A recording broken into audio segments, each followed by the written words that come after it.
So I'm out playing sawmill today.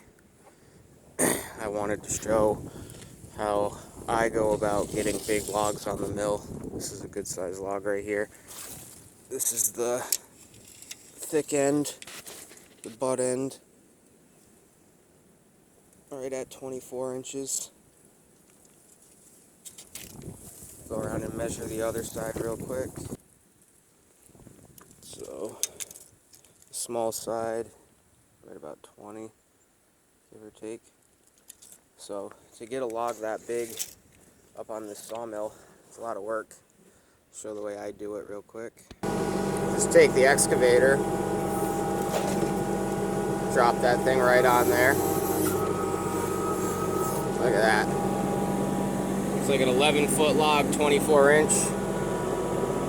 Barely even broke a sweat.